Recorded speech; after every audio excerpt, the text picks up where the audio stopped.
صلی اللہ علیہ وسلم نے فرمایا قیامت اس وقت تک قائم نہیں ہوگی جب تک قحطان قبیلے سے ایک شخص نہ نکل آئے جو لوگوں کو اپنی لاٹھیوں سے ہانکے گا، یعنی اس کا لوگوں پہ زبردست کنٹرول ہوگا۔ تو قحطان یہ ابو الیمن، یمن کی نسل جس سے چلی ہے نا، یمنیوں کی، تو یمنیوں میں ایک شخص پیدا ہوگا وہ قرب قیامت میں۔ چلیں یہ تو دیکھو جو علامات ساعت ہیں نا، قیامت کی علامتیں ہیں، ان کے بارے میں جتنی بات ہمیں حدیث سے ملتی ہے ہم اتنی پیش گوئی کر سکتے ہیں، اس سے زیادہ احادیث کو جوڑ کر ایک نئی کتاب نہیں لکھ سکتے ہم، سمجھ رہے ہو؟ آج کل یہ بڑا مسئلہ چل رہا ہے مارکیٹ میں کہ یوٹیوب پہ کچھ اسکالرز آ رہے ہیں یا کچھ لوگوں نے نا پوری احادیثوں کو جوڑ کے نا ایک پورا پیش گوئیاں کی ہوئی ہیں کہ اتنے سال میں صدام حسین دریافت ہوگا، پھر اس کے بعد یہ ہوگا، پھر اس کے بعد یہ ہوگا، پھر یہاں سے آپ ٹن ماریں گے، پھر یہ ہو جائیں گے، پھر 300، پھر 2000 فلانے میں یہ ہوگا، تو پھر 6 میں یہ ہوگا۔ وہ جب نہیں ہوتا تو لوگ قرآن و سنت سے بدگمان ہوتے ہیں کہ دیکھو حدیثوں میں تو تھا لیکن ہوا کچھ بھی نہیں۔ ہر مجدون کے نام سے کتاب آئی تھی صدام حسین پہ، انہوں نے سب کچھ امام مہدی والی سے متعلق جتنی احادیث ہیں وہ سب فٹ کر کے، تو میں نے وہ کتاب پڑھی نہیں تھی۔ میں نے کہا یار یہ جو چیزیں نبی سے منسوس ہیں نا وہ تو ہم نے پڑھی ہوئی ہیں احادیث میں، یہ تو انہوں نے جوڑا ہے اپنے انداز سے جوڑا ہے۔ تو مجھے بہت لوگوں نے کہا یہ پڑھو، میں نے نہیں پڑھی، میں نے کہا میرا دل ہی نہیں آتا اس کے اوپر، پڑھ کے دماغ خراب ہوگا اور کچھ بھی نہیں ہوگا۔ تو جب صدام حسین کو پھانسی پہ لٹکا دیا نا تو وہ کتاب ہی غلط ثابت ہو گئی، کیونکہ اس میں یہ نہیں تھا کہ پھانسی پہ لٹکے گا، اس میں کچھ اور تھا کہ آگے جا کے بہت کچھ علاقے فتح کرنے اس میں۔ تو اس لیے یہ کام چھوڑ دینا چاہیے، جو چیز جتنی مبہم حدیث میں رکھی ہے اس میں کوئی حکمت ہے تو اس کو مبہم طور پر ہی بیان کرنا چاہیے۔ تو جو ہے جیسے یاجوج ماجوج کا ہے، بس اس کو اجمالی طور پر ہمارا عقیدہ ہے کہ یاجوج ماجوج دنیا میں کہیں ہیں اور ایک نہ ایک دن نکلیں گے، حضرت عیسیٰ علیہ السلام ان کو قتل کریں گے۔ تو کیا ہے کہاں ہیں ہمیں معلوم نہیں۔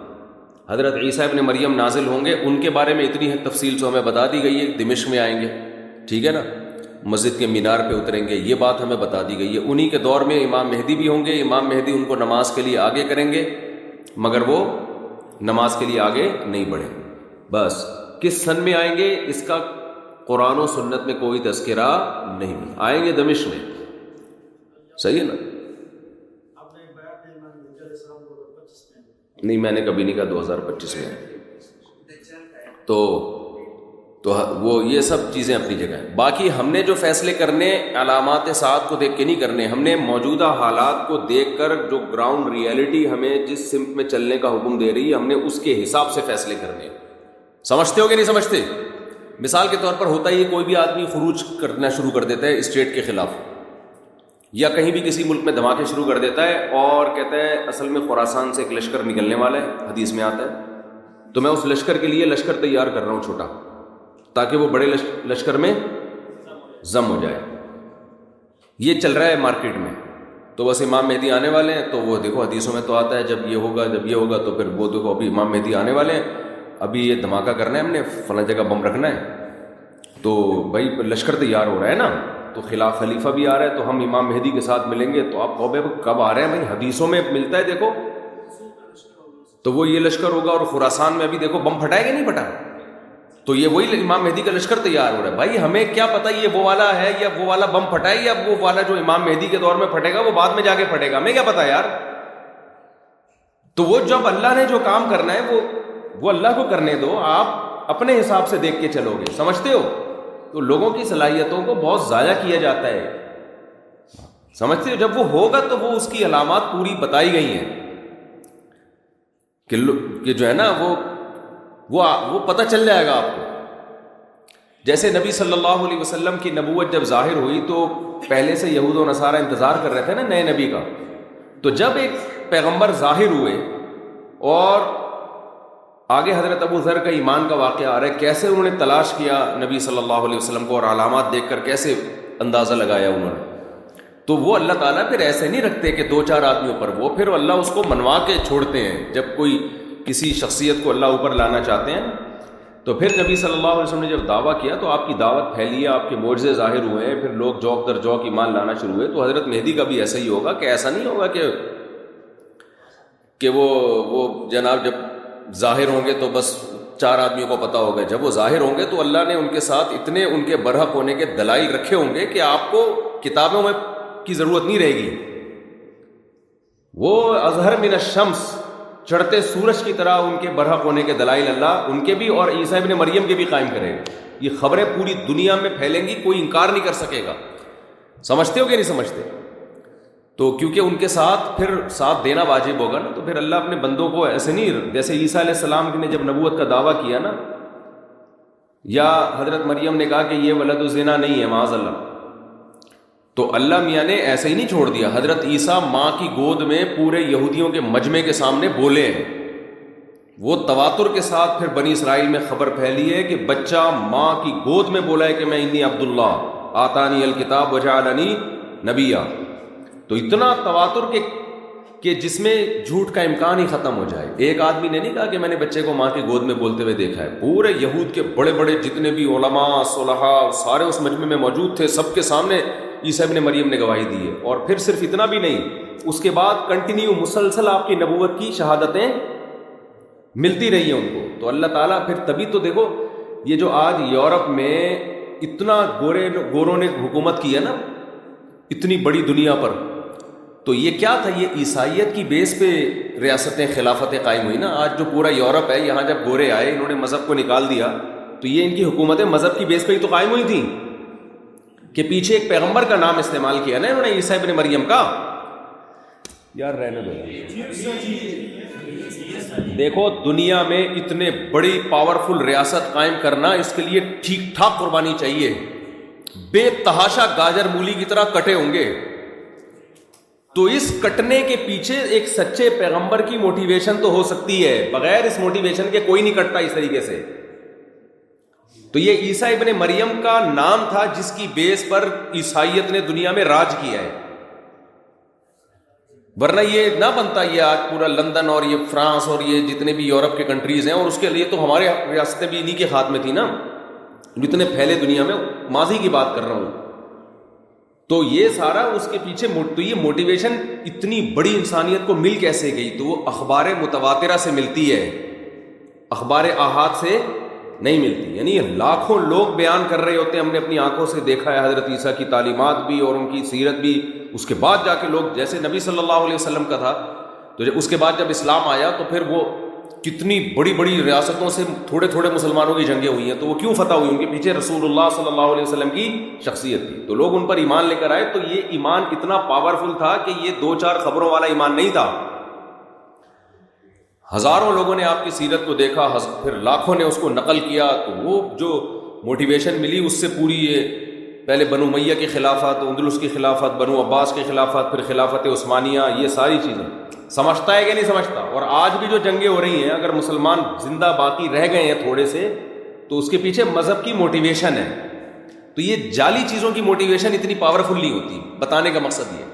تو یہ خود یہ جو سب سے پہلے یہودیوں نے دنیا پہ حکومت کی، پھر عیسائیوں نے، پھر اسلام نے، تو ہمیشہ بڑی بڑی ریاستیں آسمانی مذہب ہی کی قائم ہوئی ہیں.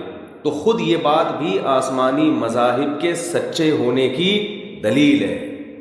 کسی باطل بیس پر اتنی بڑی ریاستیں قائم ہوتی نہیں ہیں، کیونکہ اس کے لیے ٹھیک ٹھاک قربانی چاہیے.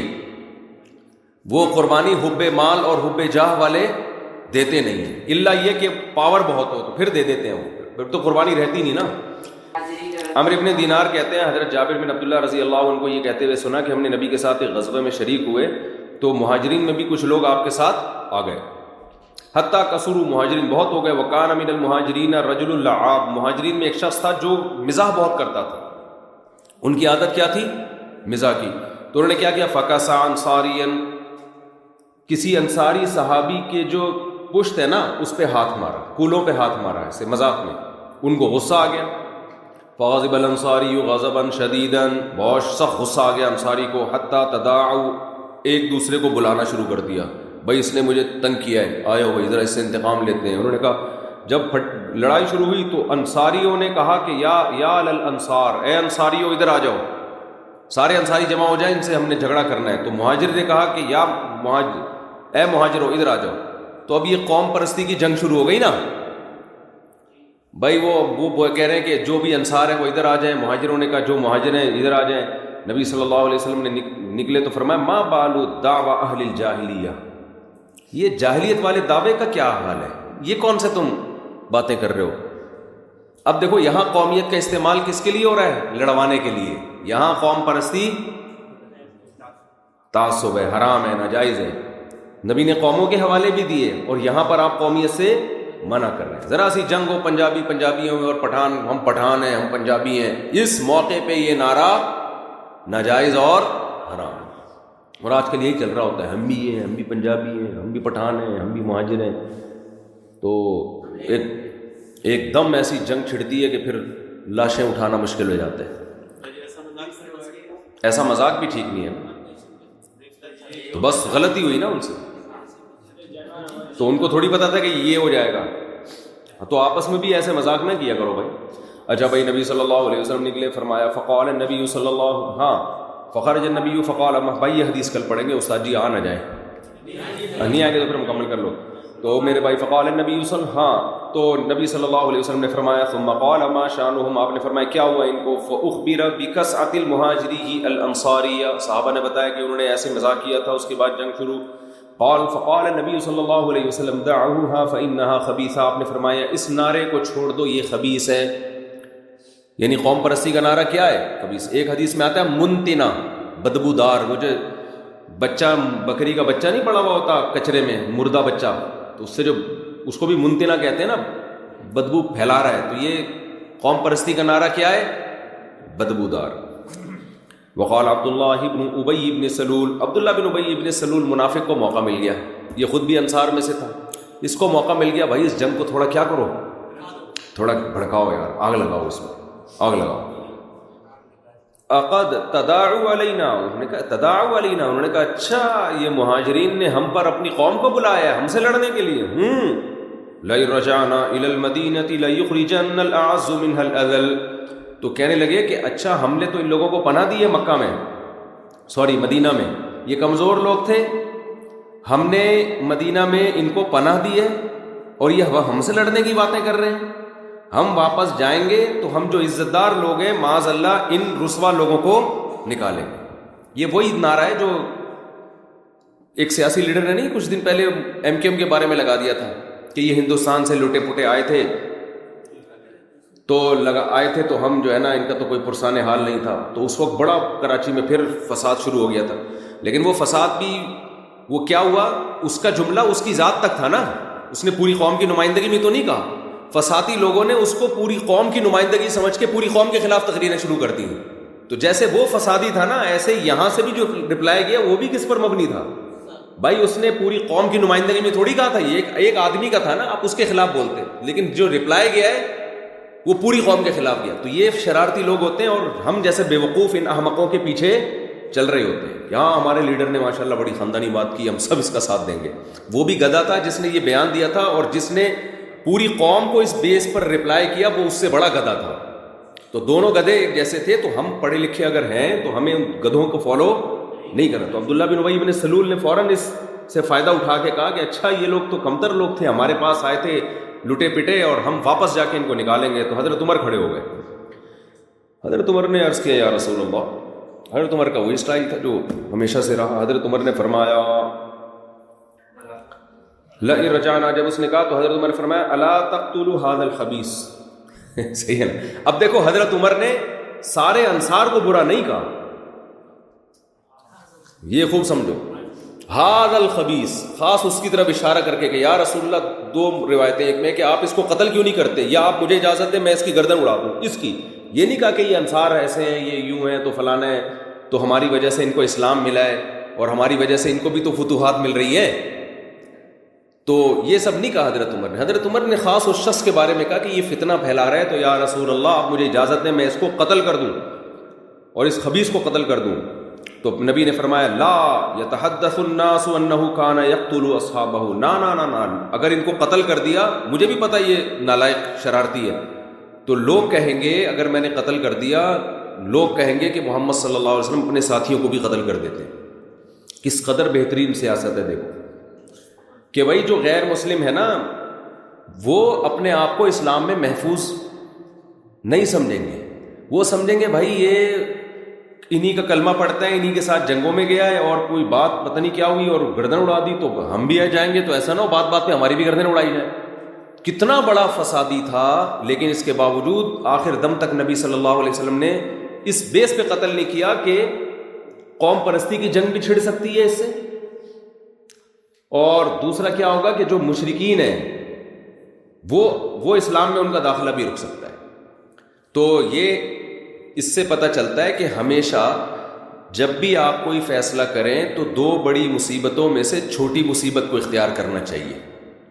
ہمارے ہاں جو جذباتی فیصلے ہوتے ہیں ان میں ہم یہ دیکھتے ہیں کہ یہ کام غلط ہو رہا ہے لہذا اس کو فوراً ٹھیک ہونا چاہیے، یہ نہیں سوچتے کہ اس کو ٹھیک کرنے کے چکر میں 4-6 جو ٹھیک کام ہے وہ بھی الٹے ہو جائیں گے۔ تو یہ زندگی کے ہر پہلو میں الحمدللہ ہمارا فیصلوں کی بنا یہی ہوتی ہے کہ بس یہ غلط ہے تو اس کو ٹھیک کرو، جذباتی پن۔ جیسے میرا ایک بیان ہے کہ فرانس کا بائیکاٹ کرو نا، فرانس کی مصنوعات کا، میں نے پھر اس بیان سے رجوع کیا۔ استاد صاحب سے میں نے پہلے ایک بیان دیا تھا، فرانس میں گستاخی کے خاکے آئے تھے نا، تو میں نے اس بیان سے میں نے استاد صاحب سے کہا کہ ہم نے فرانس کے تو بائیکاٹ کرنا چاہیے، گستاخی کی ہے انہوں نے وغیرہ وغیرہ، ان کی مصنوعات کا بائیکاٹ کرنا چاہیے۔ میں نے بیان بھی دے دیا، وہ بیان چل بھی رہا ہے۔ تو میں نے استاد صاحب سے مشورہ دیا کہ اس کو بائیکاٹ کو ہمیں پھیلانا چاہیے۔ استاد صاحب نے کہا کہ دیکھو ہم نے فرانس کا بائیکاٹ کیا نا، اتنا بڑا نقصان نہیں ہے، یہ سوچو فرانس نے ہمارا بائیکاٹ کر لیا تو کیا ہوگا۔ تو مجھے وہ بھینس والا لطیفہ یاد آیا کہ ایک آدمی نے بھینس کو جمال گوٹا کھلانا تھا، جمال گوٹا پائپ کے اندر رکھ کر طریقہ یہ تھا کہ بھینس کے منہ میں پائپ رکھ کے ادھر سے پھونک مارے۔ تو ہوا یہ کہ یہ اس کے پھونک مارنے سے پہلے بھینس نے پھونک مار دی، وہ سارا جمال گوٹا اس کے پیٹ میں اور یہ مر گیا۔ تو یہ بھی دیکھو کہ تم بھینس کے منہ میں پائپ رکھ کے پھونک مار رہے ہو، اگر اس نے پھونک ماری تو تم افورڈ کر سکتے ہو کہ نہیں کر سکتے۔ تو استاد صاحب نے فرمایا کہ یہ جو ہم بائیکاٹ کی مہم چلاتے ہیں اس میں یہ بھی دیکھا جائے گا کہ اگر انہوں نے ہمارا بائیکاٹ کر دیا ہم تو ویسے ہی معاشی بحران کا شکار ہیں۔ اگر یہ یورپ نے، امریکہ نے، ان لوگوں نے مل کے ہمارا بائیکاٹ کرنا شروع کر دیا تو ہم اس سے بھی جائیں گے جو اس حالت میں۔ تو استاد صاحب نے فرمایا میں یقینی طور پہ نہیں کہہ رہا کہ اس کے سائیڈ افیکٹ کیا ہیں، لیکن جب تک آپ نے اس کے سائیڈ افیکٹ پہ آپ پوری طرح غور نہ کرو آپ کو بیان داغنے کی اجازت نہیں ہے۔ اس کے بعد سے میں پھر بیان دے ہی نہیں رہا۔ یہ بڑی بصیرت کی بات ہے۔ حضرت نے یہ نہیں فرمایا کہ واقعی بائیکاٹ کرے گا یا بائیکاٹ کرنے کا ہمیں نقصان ہوگا، ہو سکتا ہے کوئی نقصان نہ ہو ہمیں، لیکن کہا کہ جب تک آپ کو نالج نہ ہو نا ان سب چیزوں کی، اتنی اپر لیول پہ جا کے یا ایسے لوگوں میں مل بیٹھ کے کہ حاکم کی مجبوری بھی تو ہو سکتی ہے نا بائیکاٹ۔ ہم تو کہہ رہے ہیں فرانس کے سفیر کو نکال دو بھائی، آپ اس سیٹ پہ جا کے بیٹھو گے تو آپ کو پتا چلے گا کہ میرے اندر نکالنے کا دم ہے بھی کہ نہیں ہے۔ نکال دیا تو میں افورڈ کر سکتا ہوں کہ نہیں کر سکتا۔ تو جذباتی تقریریں، روڈ بلاک کرنا، یوں کر دینا، یہ تو نیچے کے لوگ کر رہے ہوتے ہیں۔ جو اپر لیول پہ ہوتا ہے وہ کبھی غلط بھی کر سکتا ہے، 2 نمبری بھی کر سکتا ہے، لیکن بعض دفعہ وہ مجبور بھی ہوتا ہے۔ تو جب تک آپ نہ ملیں کسی سیاسی لیڈر سے اور جو اپنے حاکم سے، وہ جب تک آپ کو اس کے سامنے کیا مجبوریاں ہیں، یا تو بیان دو ہی نہیں، دو تو پھر پورے پروسیس سے گزرنے کے بعد ایک رائے قائم کریں۔ آپ اس سے پہلے آپ کو رائے قائم کرنے کی اجازت نہیں ہے۔ سمجھتے ہو یہ نبی کی سیرت سے ہی میں پتہ چلتا ہے، اتنا بڑا منافق تھا لیکن آپ نے گردن نہیں اڑائی اس کی، اس لیے کہ جو امیج دنیا میں جاتا وہ امیج اچھا نہیں جاتا۔ کس کو دنیا میں بتاتے کہ بھئی یہ منافق تھا، یہ 2 نمبر تھا، تو یہ تو اس کو ایکسپلین کرنا اچھا خاصا مشکل کام بن جاتا ہے۔ سمجھتے ہو کہ نہیں سمجھتے؟ ارشاد